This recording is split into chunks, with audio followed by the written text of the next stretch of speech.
मेरे प्यारे दोस्तों, स्वागत है आप सभी का आपके उर्जिक चैनल एसपीजा चैनल पे। और आज मैं आप लोगों के लिए क्या लेके आया हूं दोस्तों, ये बहुत ही सरप्राइज है। चलिए मैं आप लोगों को बताता हूं ये क्या मैं आप लोगों को आज के बाद इस वीडियो के अंदर मेरे प्यारे दोस्तों हम सिखाएंगे। और ये इस तरह के वीडियो आप लोगों के लिए रेगुलर आता रहेगा। ठीक है दोस्तों, पहले समझिए क्या है।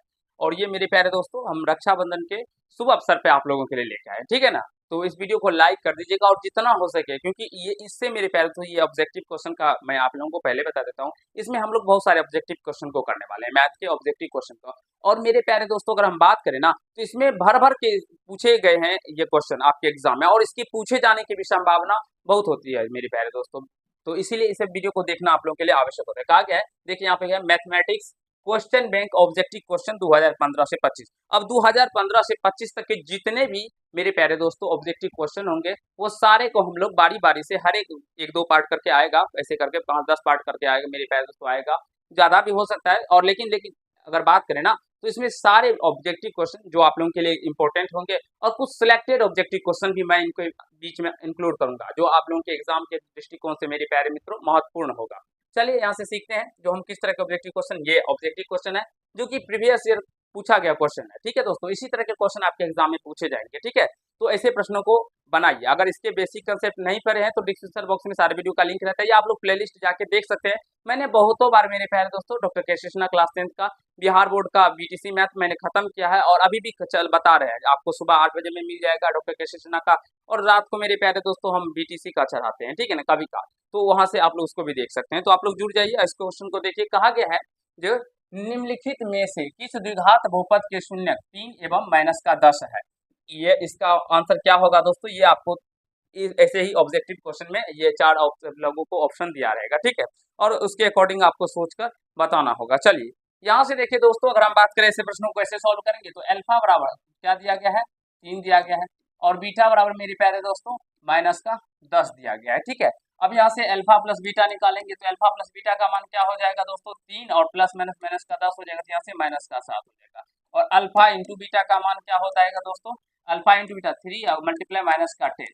मेरे प्यारे दोस्तों सॉरी, यहाँ पे 3 ना होगा, 3 और मल्टीप्लाई माइनस का 10, तो यहाँ से क्या हो जाएगा दोस्तों, माइनस का 30 हो जाएगा। ठीक है, अब यहाँ से द्विघात बहुपद निकालने का फॉर्मूला होता है दोस्तों, द्विघात बहुपद निकालने का क्या फॉर्मूला होता है, द्विघात घात बहुपद निकालने का जो फॉर्मूला होता है, इसे याद रखिएगा। और आशा करता हूँ हमारे सारे दोस्त याद भी रखेंगे। एक्स स्क्वायर माइनस का alpha plus beta into x और प्लस का अल्फा इंटू बीटा। ठीक है दोस्तों, ये फॉर्मूला है, याद रखिएगा। क्योंकि दोस्तों ये देखने में ऑब्जेक्टिव लग रहा है, लेकिन अगर जब इसको बनाइएगा, इसका शॉर्ट तरीका भी है, मैं आप लोगों को बता सकता हूँ। लेकिन आप लोग क्लास 10th के अंदर पढ़ते हैं, तो इसका शॉर्ट तरीका मेरे प्यारे दोस्तों फिर आप लोग सीखने का प्रयास मत कीजिए, क्योंकि क्लास 10th के अंदर इसका बेसिक है। ठीक है ना, और अगर आप लोगों को इसका शॉर्ट तरीका चाहिए, तो आप लोग हमें एसपी झा मैथ्स चैनल एक मेरा आपके गुरुजी का ही है, जिसमें मैं सारे वीडियो छोटे से छोटे प्रश्नों को कैसे ट्रिक के माध्यम से सॉल्व कर सकते हैं, और ऐसे प्रश्नों को तो आप लोग चुटकियों में सॉल्व कर लेंगे, लेकिन आपको जाके देखना होगा एसपी झा मैथ्स चैनल पे। ठीक है, ये आपके गुरुजी का ही है। या तो मेरे प्यारे दोस्तों आप लोग हमें इंस्टाग्राम पे भी फॉलो कर सकते हैं, एसपी झा _5 आपके इंस्टाग्राम गुरुजी का इंस्टाग्राम है। ठीक है, अब यहाँ से x square minus alpha plus beta का मान क्या है दोस्तों, माइनस का 7 इंटू एक्स और प्लस अल्फा इंटू बीटा का मान है यहाँ से माइनस का 30।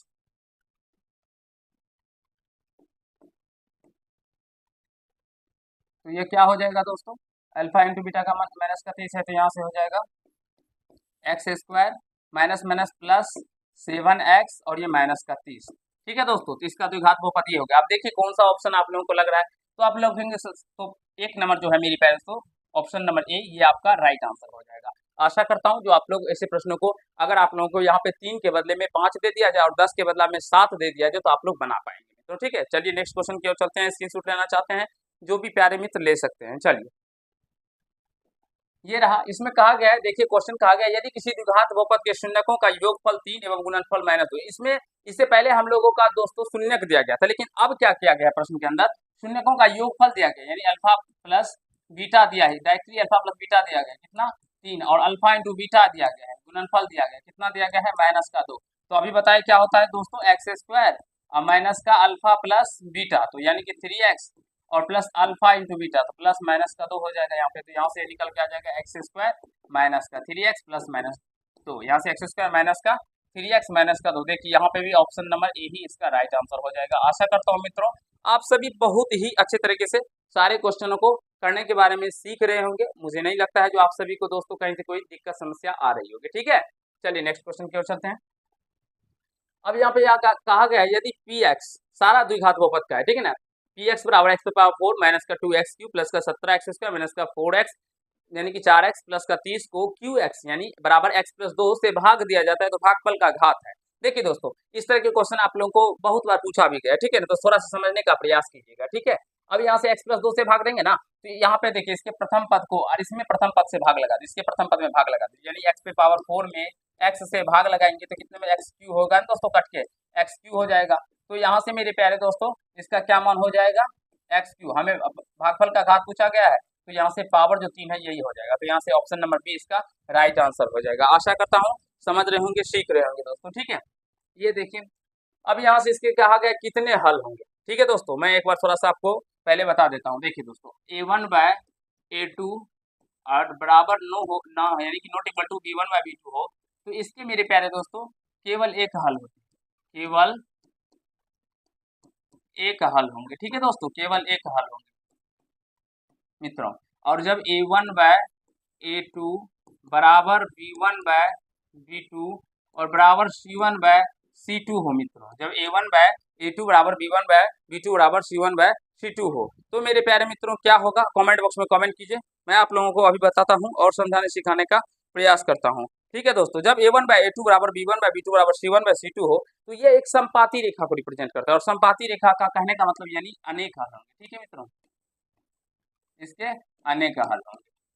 और जब कभी भी a1 बाय a2 बराबर b1 बाय b2 और not equal to c1 bye c2 हो मित्रों, तब इसके जो होंगे वो क्या होंगे दोस्तों, ये क्या होगा तो पैरेलल लाइन आएंगे समांतर, इसके कोई हल नहीं, कोई हल नहीं होंगे। ये कंसेप्ट है, इसे याद रखना होगा दोस्तों। इससे पहले भी आप लोगों को मैं जब बेसिक चैप्टर आप लोगों को सॉल्व करवा रहा था तो बता चुका हूँ। तो यहाँ से देखिए यहाँ पे ये रहा समीकरण हम लोग को दिया गया है। ठीक है, तो यहाँ से अगर बात करेंगे तो a1 का मान क्या है मित्रों, एक, b1 का मान क्या हो जाएगा 2 और c1 क्या हो जाएगा प्लस का 3।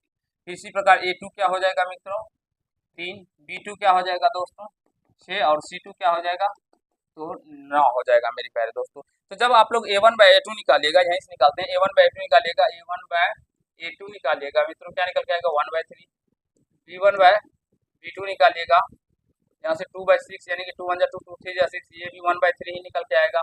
और c1 बाय c2 निकालिएगा मित्रों तो यहाँ से 3 बाय 9 यानी कि 3 1 जा 3 3 3 जा 9 यानी कि 1 बाय 3 निकल के आ जाएगा। आप देखेंगे यहाँ पे a1 बाय a2 मेरे प्यारे दोस्तों, b1 बाय b2 और c1 बाय c2 ये तीनों क्या है बराबर है। और जब मैंने आपको बताया a1 बाय 2 बराबर b1 बाय b2 और c1 बाय c2 तो इसके हल क्या होंगे, अनेक हल होंगे यानी अनगिनत हल होंगे मेरे प्यारे दोस्तों। इसका right answer option number C हो जाएगा। ठीक है, इस तरह के क्वेश्चन पूछे जाते हैं तो ये कॉन्सेप्ट आप लोग याद रख लीजिएगा। इसे नोट करना चाहते हैं नोट कर लीजिए। ठीक है दोस्तों, इसे स्क्रीनशॉट ले लीजिए। एक बार मैं आप लोगों को कुछ पल का मौका देता हूँ जिससे आप लोग इसको समझ जाएं। चलिए आगे चलते हैं। ये रहा, कहा गया दो रैखिक समीकरणों के लेखा चित्र यदि समांतर हो तो हलों की संख्या होगी। देखिए अभी ही बताए दोस्तों, ये समांतर हो, समांतर है का क्या हो गया मेरे प्यारे दोस्तों, ये हो गया। अब समांतर तभी होगा जब ये एक दूसरे को कभी इंटरसेक्ट नहीं करेंगे लाइन, और जब समांतर होंगे तो इसके हलों की संख्या कोई हल नहीं होगा। ठीक है दोस्तों, तो यहाँ से वही पूछा गया है जो यदि दो रैखिक समीकरणों के लेखा चित्र यदि समांतर हो तो हलों की संख्या होगी। हलों की संख्या क्या होगी दोस्तों, आप लोग कह सकते हैं जो कोई हल नहीं होंगे, तो यहाँ से एक नहीं, दो नहीं, अनगिनत नहीं, कोई हल नहीं, नन हो जाएगा इसका आंसर। ठीक है दोस्तों, आशा करता हूँ समझ रहे होंगे। चलिए नेक्स्ट क्वेश्चन की ओर चलते हैं।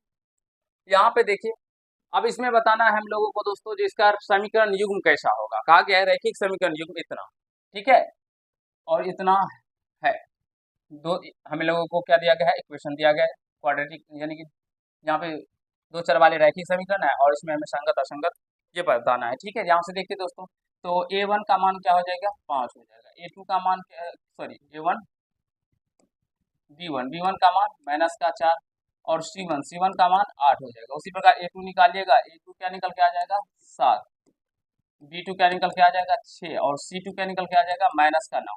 तो a1 बाय a2 निकालिए मित्रों, a1 बाय a2 करिएगा क्या हो जाएगा 5/7, फिर b1 बाय b2 करिएगा तो माइनस का 4/6 कट के 2 दूना 4 2 3 6 माइनस का 2/3 निकल के आ जाएगा। और C1/C2 करिएगा मित्रों तो यह 8/-9 आ जाएगा। तो यहाँ से आप सभी देख सकते हैं, गौर फरमाइएगा, A1/A2 not equal to B1/B2 है मेरे प्यारे मित्रों।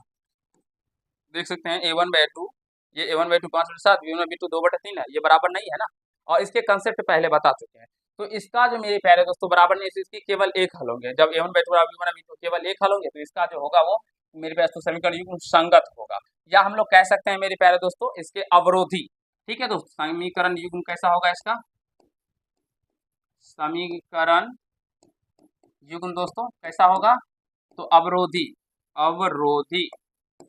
ठीक है दोस्तों, लेकिन अवरोधी तो दिया गया है नहीं, इसलिए हम लोग संगत ही मारेंगे, अवरोधी या संगत मारेंगे। ठीक है दोस्तों, और ये जब A1/2 बराबर B1/B2 बराबर C1/C2 रहता है तो उस समय आश्रित होता है। ठीक है, आशा करता हूँ समझ रहे होंगे दोस्तों। नेक्स्ट क्वेश्चन की ओर चलते हैं, और इस तरह के क्वेश्चन ये पूछे गए सारे क्वेश्चन है। ठीक है, और आपके एग्जाम में पूछे जाने की भी संभावना है दोस्तों। ठीक है, अब यहाँ पे कहा गया यदि अल्फा और बीटा इतना के मूल अल्फा बीटा हो तो alpha square plus beta square का मान बताना है। तो सबसे पहले ऐसे मान बताने के लिए जो हमें क्वाड्रेटिक इक्वेशन दिया गया है, सबसे पहले हम लोग यहाँ से अल्फा बीटा, देखिए हम लोग ऑब्जेक्टिव क्वेश्चन को दोस्तों तभी बना पाएंगे जब हमें सारे चैप्टरों का कंसेप्ट पता रहेगा, सारे का फॉर्मूला पता रहेगा, सारे का तरीका पता रहेगा जो कैसे बनाते हैं। यहाँ से ऐसे बनाने का तरीका सिंपल है, आप सभी पहले अल्फा प्लस बीटा का मान निकालेंगे, और अल्फा प्लस बीटा का मान क्या था? -b/a फॉर्मूला होता है। तो ये b का मान हो गया, तो माइनस, अब b का मान माइनस का 5/a यानी 3, तो माइनस माइनस प्लस होगा 5/3। उसके बाद अल्फा इंटू बीटा निकालिए दोस्तों, तो c/a होता है, c का मान 2/3 हो जाएगा। अब यहाँ से अल्फा स्क्वायर प्लस को बीटा स्क्वायर। ठीक है दोस्तों, अब इसको a मान लीजिए, इसको b, तो a square plus b square बराबर क्या हो जाएगा? तो a प्लस b का होल स्क्वायर, a यानी अल्फा प्लस बीटा का होल स्क्वायर माइनस का 2 अल्फा बीटा। तो यानी अल्फा प्लस बीटा का मान क्या है? 5/3, इसका स्क्वायर हो जाएगा दोस्तों, माइनस 2 गुना अल्फा बीटा का मान 2/3। अब इसको सॉल्व कीजिएगा, 5 का स्क्वायर 25/3 का स्क्वायर 9, माइनस 2 दूना 4/3, एलसीएम आ जाएगा दोस्तों 9 एलसीएम आ जाएगा। तो यहाँ से 25 और माइनस 3 से 9, 3 चौका 12 यानी कि 13/9 इसका राइट आंसर हो जाएगा। 13/9 इसका राइट आंसर हो जाएगा, ऑप्शन नंबर ए सही हो जाएगा दोस्तों। आशा करता हूँ समझ पा रहे होंगे मित्रों, कहीं से कोई दिक्कत समस्या आप लोगों को नहीं हो रहा होगा। ठीक है, समझ पा रहे हैं तो जरूर ये वीडियो को लाइक कर दीजिएगा, बहुत ही इंपॉर्टेंट मेरे प्यारे दोस्तों ये सेशन है, तो इसे मत इग्नोर कीजिए। ठीक है, चलिए ये रहा, कहा गया यदि द्विघात समीकरण इतना का एक मूल 2 हो तो p का मान बताना है। तो कुछ नहीं मेरे प्यारे दोस्तों, सीधा रख दीजिए 2, x की जगह पे 2, तो 2 गुना एक्स स्क्वायर यानी 2 का स्क्वायर, माइनस 7 गुना x का मान है 2 कर दीजिए, अब माइनस का p, एक मूल दिया गया ना, डायरेक्टली x की जगह पे रख दीजिए। तो 2 दूना 4, 4 दूना 8, माइनस का 7 दूना 14, माइनस का p बराबर 0। तो ये घट के माइनस का 6 और माइनस का p हो जाएगा मित्रों बराबर 0। तो यहाँ से क्या हो जाएगा? डायरेक्टली p को भी इधर ले सकते हैं, या -6 माइनस p को इधर लेते हैं, 6 इधर आएगा तो माइनस प्लस का 6 हो जाएगा, और p इधर से माइनस हटेगा तो ये माइनस का 6 हो जाएगा। ठीक है दोस्तों, p का मान माइनस का 6, ऑप्शन नंबर सी आ जाएगा। ठीक है, चलिए नेक्स्ट क्वेश्चन की ओर चलते हैं। ये रहा क्वेश्चन नंबर 9, इसे एक बार पढ़िए। कहा गया है यदि द्विघात समीकरण 2x स्क्वायर माइनस का x प्लस का 6 का एक मूल्य माइनस का 3/2 है तो इसका दूसरा मूल्य है। मेरे प्यारे दोस्तों इसका दूसरा मूल्य हमें बताना है। तो सिंपल सा है तरीका, इसको सबसे पहले इसका आप लोग इसको बनाने का एक आसान तरीका है, जो आप लोग इसका डायरेक्टली गुणनखंड ही निकाल लीजिए। ठीक है, देखिए 6 दूना 12, 12 को इस तरह से तोड़िए, जोड़ने या घटाने पे हमें माइनस का एक्स आना चाहिए, तो 4 और 3 माइनस का एक्स आएगा तो ये हम माइनस का इधर लगा दीजिएगा। ठीक है, और ये प्लस का हो जाएगा, सीधा तोड़ लीजिए, तो 2x स्क्वायर माइनस का 4x प्लस का 3x माइनस का 6 बराबर 0 कर दीजिए, क्योंकि मूल निकालना है ना। तो यहाँ से 2x को माना जाएगा, तो x माइनस का 2 और प्लस का 3 को मान लीजिए, तो x माइनस का 2 इक्वल टू 0। तो यहाँ से 2x प्लस का 3 बच जाएगा, x माइनस 2 इधर आएगा, तो x माइनस 2, ये यहाँ से इसका जब x का मान निकालिएगा तो यहाँ से आ जाएगा मेरे पास तो माइनस का 3/2। ठीक है, x का मान जो हमें दिया गया, हमें अन्य मूल्य दूसरा मूल्य निकालना था, दूसरा मूल्य, तो यहाँ से ये दूसरा मूल्य होगा, तो x माइनस 2 बराबर 0, तो x माइनस 2 बराबर 0 करिएगा, तो यहाँ से x बराबर क्या हो जाएगा? 2 इधर आएगा तो प्लस में 2 हो जाएगा, तो यहाँ से x का मान क्या हो जाएगा? प्लस में 2 निकल के आ जाएगा। ठीक है मित्रों, आशा करता हूँ समझ रहे होंगे, आप 2 रख के देख सकते हैं, इसका मान 0 आ जाएगा। ठीक है, चलिए नेक्स्ट क्वेश्चन की ओर चलते हैं। बहुत सारे क्वेश्चन आप लोगों के लिए लिए हैं। अब यहाँ पे कहा गया ये द्विघात समीकरण का प्रश्न। ठीक है, जो 2x² माइनस का 6x+3 के मूलों की प्रकृति क्या है। मूलों की प्रकृति बताने के लिए सबसे पहले इसमें कॉन्सेप्ट होगा, ठीक है दोस्तों। देखिए विवेचक, इसे डी को हम लोग विवेचक या विभक्तर कहते हैं, इसे जानते होंगे। जब डी का मान मेरे प्यारे मित्रों 0 से बड़ा होता है, जब डी का मान 0 से क्या होता है, बड़ा होता है दोस्तों, ठीक है। तो इस कंडीशन में जिसका मूल होता है वो क्या होता है, वास्तविक एवं असमान।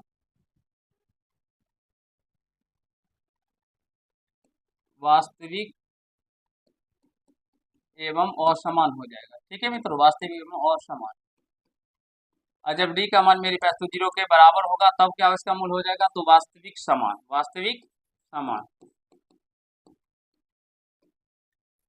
वास्तविक समान, मूल समान होंगे, वास्तविक समान होंगे, ठीक है, एवं समान। और जब मेरे पास तो डी का मान 0 से छोटा हो जाए तो इसका कोई वास्तविक मूल नहीं होगा मेरे पास, कोई वास्तविक मूल नहीं होगा। ये सारे बहुत सारे इंपॉर्टेंट क्वेश्चन है, इससे रिलेटेड आपको एग्जाम में जरूर ही प्रश्न देखने को मिलेंगे, तो जरूर सीखे। कोई वास्तविक मूल नहीं होंगे। अब यहाँ से हम लोग इसका डी निकालेंगे, ठीक है, यहाँ से इसका विवेचक निकालेंगे, ठीक है। तो ए बराबर तो ये दिया गया है, ए का मान ये हो गया, बी ये हो गया मेरे पास, तो माइनस का 6 और सी का ये हो गया, सी का मान 3 हो गया। तो डी बराबर क्या होता है, b² माइनस का 4ac। बी का मान माइनस का 6, तो माइनस का 6 का स्क्वायर माइनस का 4 गुना ए का मान 2 और सी का मान 3।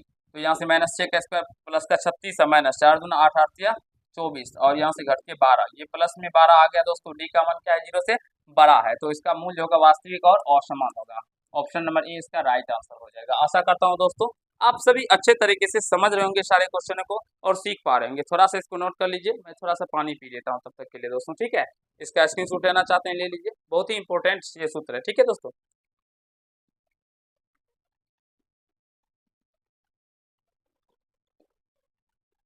चलिए नेक्स्ट क्वेश्चन की ओर चलते हैं। इसे थोड़ा सा बनाने का प्रयास कीजिए, फिर बताऊंगा।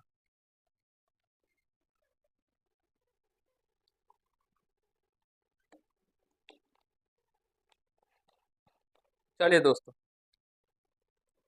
देखिए कैसे हम लोग ऐसे प्रश्नों को बनाएंगे। कहा गया है ये समांतर श्रेणी एपी का प्रश्न है, जो अभी आप लोगों का एपी खत्म होने वाला है। अभी मैं डॉक्टर कृष्ण नाम एपी ही आपको समझा रहा हूँ और बहुत ही आपको खत्म होने वाला एक एक्सरसाइज बचा है। कहा यदि किसी समांतर श्रेणी का पांचवा पद 11, ठीक है दोस्तों, तो पांचवा पद T5 बराबर क्या दिया गया है, 11, और इसका सार्व अंतर क्या है दोस्तों, 2 है, यानी कि डी का मान भी क्या दिया गया है, 2 दिया गया। तो T5 को हम लोग क्या लिख सकते हैं, तो हमें प्रथम पद क्या होगा, तो T5 का फॉर्मूला ए प्लस का 4t बराबर में 11 और हमें प्रथम पद ए ही निकालना है, तो ए प्लस का 4 गुना डी का मान 2 करिएगा बराबर में 11, तो ए बराबर प्लस 4 दूना 8 बराबर मित्रों 11। तो ए का मान यहाँ से क्या निकल के आ जाएगा, 11 माइनस का 8, ए बराबर में 8 3 11 3, तो this will be right answer C हो जाएगा मेरे प्यारे दोस्तों, इसका राइट आंसर सी हो जाएगा, ठीक है 3। आशा करता हूँ समझ गए होंगे। 11 नंबर आगे समझते हैं 12 नंबर से। यहाँ पे देखिए, यहाँ पे मेरे प्यारे दोस्तों हमें कहा गया है n पदों वाले समांतर श्रेणी का योग दिया गया है, यानी कि हम लोग कह सकते हैं यहाँ से एस एन बराबर दिया गया है, कितना दिया गया है, n² प्लस का 2n प्लस का 1 है, ठीक है मेरे प्यारे दोस्तों। बीच में कुछ टेक्निकल इश्यू आ गया था जिसकी वजह से मुझे थोड़ा सा इस बीच में आप लोगों को थोड़ा सा लगा होगा वीडियो कट हुआ है, लेकिन मुझे टेक्निकल इशू आ गया था, ठीक है, कुछ बच्चे आ गए थे जिसकी वजह से मुझे वीडियो को थोड़ा सा रोकना पड़ा, सॉरी दोस्तों, ठीक है। देखिए समझते हैं, एस एन बराबर n² प्लस 2n प्लस 1 हो तो छठा पद ज्ञात करना है। देखिए छठा पद कैसे हम लोग निकाल सकते हैं मित्रों, ठीक है। अब देखिए छठा पद निकालने का जिसका तरीका है वो देखिए, सबसे पहले हम लोग यहाँ से S6 निकालते हैं, ठीक है, x6 निकालिएगा, तो ये 6 का स्क्वायर प्लस का 6 का स्क्वायर प्लस का 2 गुना 6 प्लस का 1, यानी 6 का स्क्वायर कितना आ जाएगा दोस्तों, 36, यानी 36 प्लस का 12 प्लस का 1, यानी कि 12 और 36 कितना हो जाएगा, 48 प्लस 1 यानी 49। अब यहाँ से S5 भी निकाल लीजिए दोस्तों, क्योंकि इसका भी हमें काम आएगा। तो यहाँ से क्या हो जाएगा, S6 से अब यहाँ से 5 निकालेंगे, तो 5 का स्क्वायर प्लस का 2 गुना 2 इंटू 5 प्लस 1, तो यहाँ से 25 प्लस का 10 प्लस का 1, तो यहाँ से क्या निकल के आ गया ये मित्रों, हम लोग अगर बात करेंगे तो ये 36 निकल के आ गया। अब एक फॉर्मूला हम आपको बताते हैं मेरे प्यारे दोस्तों, Tn बराबर होता है, ये याद रखिएगा, Sn और यहाँ से माइनस Sn माइनस का 1, ये फॉर्मूला बहुत ही इंपॉर्टेंट फॉर्मूला है, इसे सारे बच्चे याद रखेंगे, ठीक है। ऐसे प्रश्नों के बनाने में ये आपका काम आएगा दोस्तों। तो यहाँ से हम लोगों को छठा पद निकालना है, तो T6 निकालते हैं। T6 क्या हो जाएगा, S6 माइनस S6 माइनस का 1। तो जब इसको सॉल्व कीजिएगा तो यहाँ से T6 बराबर क्या हो जाएगा दोस्तों, S6 और माइनस S5। तो S6 यहाँ से, क्योंकि 6 में से 1 जाएगा तो 5 ही ना आएगा, और X6 का मान कितना निकला है, 49, और S5 का क्या निकल के आया, 36। तो ये घट के मेरे प्यारे दोस्तों क्या निकल के आएगा, 9 में से 6 जाएगा तो 3, और 4 में से 3 जाएगा तो 1, यानी 13। इसका राइट आंसर 13 निकल के आ जाएगा। कहीं पर भी ऑप्शन में नहीं दिख रहा है, तो इसका option D, answer number D इसका राइट आंसर हो जाएगा। आशा करता हूं दोस्तों ये क्वेश्चन नंबर 12 को आप सभी समझ गए होंगे। इसके दूसरे तरीके भी होते हैं, बहुत सारे तरीके ऐसे प्रश्नों को करने का, 1 2 करके 1 2 3 पहले मान रखते हैं, फिर इसको थोड़ा सा लंबा प्रोसेस हो जाता है, लेकिन इसी तरह से मैंने आपको बताया ये शॉर्ट तरीका है। चलिए आगे के क्वेश्चन को करते हैं। ये रहा, इसमें कहा गया निम्नलिखित में कौन समांतर श्रेणी में है। आप सभी जानते हैं समांतर श्रेणी में तभी हम बता सकते हैं जब इसका सारबंतर समान होगा। तो जब इसका सारबंतर निकालेगा तो 7 में से 1 घटेगा मेरे प्यारे दोस्तों, तो 6 निकल के आएगा। यहाँ से 9 में से 7 घटेगा तो ये 2 निकल के आ जाएगा ना। तो यहाँ पे सारबंतर समान नहीं है तो ये भी नहीं होगा। ये पावर में है तो इसका समांतर समान हो ही नहीं सकता, ये भी नहीं होगा मेरे प्यारे दोस्तों। यहाँ पे x है, 2x है, 3x है, 4x है, ठीक है दोस्तों। यहाँ से देखिए 2x में से 1x जाएगा तो x निकल के आ जाएगा, 1x, दो, फिर 3x में से 2x जाएगा तो x निकल के आएगा, 4x में से 3x जाएगा तो x निकल के आ जाएगा। फिर यहाँ पे सारबंतर समान है, ठीक है। यहाँ पे करते हैं, इसका देखते हैं। तो 2 का स्क्वायर करेंगे 4, 4 का स्क्वायर करेंगे 16, 16 का स्क्वायर करेंगे 6, 6 का स्क्वायर करेंगे 36। या इसका बीच ज्यादा डिफरेंस आ रहा है दोस्तों, तो ये वैसे भी नहीं होगा। तो इसका right answer option number C हो जाएगा मित्रों, ठीक है। जो कौन सा समांतर श्रेणी में है, तो ऑप्शन नंबर सी इसका राइट आंसर हो जाएगा। और अभी भी आप लोगों के लिए दोस्तों सुबह में अभी अर्थमेटिक प्रोग्रेशन को ही मैं बता रहा हूँ, तो वहाँ पे भी जाके आप देख सकते हैं। बहुत ही शानदार तरीके से मैंने आप लोगों को पढ़ाया है, ठीक है। यहाँ पे 14 नंबर कहा गया कौन समांतर श्रेणी में नहीं है दोस्तों। यहाँ पे देखेंगे इसके सारबंतर भी समान आ रहे हैं, तो ये समांतर श्रेणी में है, लेकिन हमें नहीं खोजना है, तो ये आंसर नहीं होगा, ठीक है। फिर यहाँ पे भी इसके भी बीच का अंतर समान है, तो ये भी नहीं होगा। इसके भी बीच का अंतर समान है, सारबंतर समान है, तो ये भी नहीं होगा। इसका right answer option number D हो जाएगा, क्योंकि यह समांतर श्रेणी में मेरे प्यारे दोस्तों नहीं है, ठीक है। तो option number D this will be right answer, ठीक है, 14 का डी। चलिए आगे चलते हैं। यहाँ पे 15 नंबर में कहा गया है इसके प्रथम 20 पदों का योगफल। यहाँ से देखिए ए क्या हो गया, एक डी का मान क्या हो गया, 4 में से 1 घटाएंगे तो 3 निकल के आ जाएगा। अब हमें प्रथम 20 पदों यानी S20 निकालना है। तो n/2 20/2 फॉर्मूला आप सभी जानते होंगे दोस्तों, नहीं जानते मैं यहाँ पे लिख देता हूँ, याद कर लीजिएगा। n/2 into 2a plus n-1 into D, ये फॉर्मूला है। बहुत ही अच्छे से सारे फॉर्मूले मैंने आपको बताए हैं। 2a 2 और a प्लस n-1 20 माइनस का 1 इंटू डी, डी कितना है 3। सॉल्व कर लीजिएगा तो ये 10, यहाँ से 2 को 2 प्लस का घट के 19 को 3 से 19 दिया 57, 57। अब यहाँ से जुड़ जाएगा तो 10 और ये 57 गुना 59, तो ये 590, 590 हो जाएगा। 590 ऑप्शन नंबर सी में, तो इसका राइट आंसर सी हो जाएगा। आशा करता हूँ मित्रों आप सभी समझ रहे होंगे क्वेश्चनों को करने के बारे में अच्छे से। चलिए नेक्स्ट क्वेश्चन की ओर चलते हैं। यहाँ पे निम्नलिखित में किसका मान 1 ही के बराबर है, ये बताना है। देखिए कितना शानदार तरीका है दोस्तों क्वेश्चन है। यहाँ पे आप लोगों को फॉर्मूला मैंने पहले भी बता चुका हूँ, आप नहीं देखें तो देख लीजिएगा डिस्क्रिप्शन बॉक्स में, मैंने आप लोगों को पहले ही बताया। जो आप लोगों को बिहार बोर्ड का मैथ क्लास 10th और डॉक्टर के सिन्हा पहले खत्म भी कर चुका हूँ, इससे पहले अभी चल भी रहा है, तो आप लोग जाके लाइव में भी जुड़ सकते हैं। और जो खत्म हो चुका है वो रिकॉर्डेड वीडियो है दोस्तों, वहां से आप लोग जाके यूट्यूब पे प्ले लिस्ट में जाके भी देख सकते हैं, ठीक है। तो यहाँ से साइन स्क्वायर थीटा और प्लस कॉस स्क्वायर थीटा का मान क्या होता है मित्रों, 1 होता है। अब थीटा का मान कुछ भी होगा तो भी 1 होगा। तो यहाँ पे देखिए साइन स्क्वायर थीटा का मान 60 डिग्री है, और यहाँ पे भी कॉस स्क्वायर थीटा का मान 60 डिग्री, तो यहाँ पे इसका राइट आंसर 1 हो जाएगा। इसका दोनों का मान निकालेगा तो ये नहीं होगा, क्योंकि साइन 0 का मान 1 होता है और कॉस 0 का मान क्या हो जाएगा 0, 0 को 1 ना करने पे 0 हो जाएगा। साइन स्क्वायर 60 डिग्री का मान √3/2 का होल स्क्वायर हो जाएगा। तो ये √3 का स्क्वायर 3/2 दूना 4, ये भी 1 नहीं होगा। फिर यहाँ से साइन 45 का मान 1/√2 गुना 1/cos 45 1/√2, तो ये √2 ऊपर चला जाएगा। तो यहाँ से क्या हो जाएगा साइन 45 और गुना 1/cos 45, है ना बाबू। इसका भी तो मान 1 ही आ रहा है।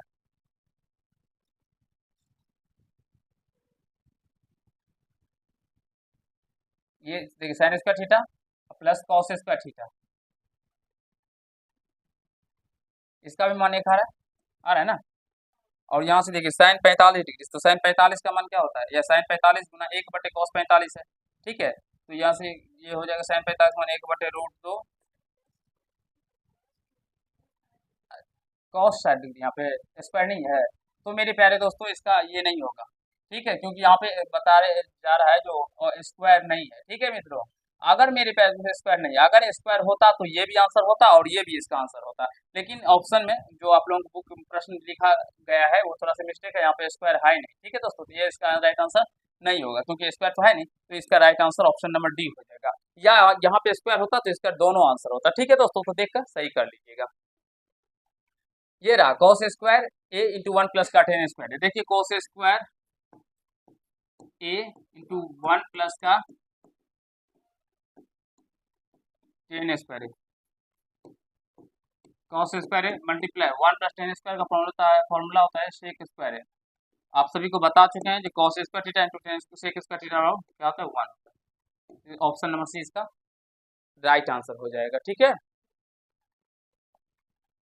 टेन 30 डिग्री का मान मेरे प्यारे दोस्तों सब जानते हैं कि 1/√3 होता है, और नहीं जानते हैं तो मैं इसको याद रखने का तरीका बताया हूँ, ट्रिक बताया हूँ दोस्तों, जो आप लोग जाके डिस्क्रिप्शन बॉक्स में मिल जाएगा लिंक, वहां से देख लीजिएगा या प्ले लिस्ट चेक कर लीजिएगा। कॉस 60 डिग्री का मान मेरे प्यारे दोस्तों क्या होता है 1/2 होता है। Option number A this will be right answer.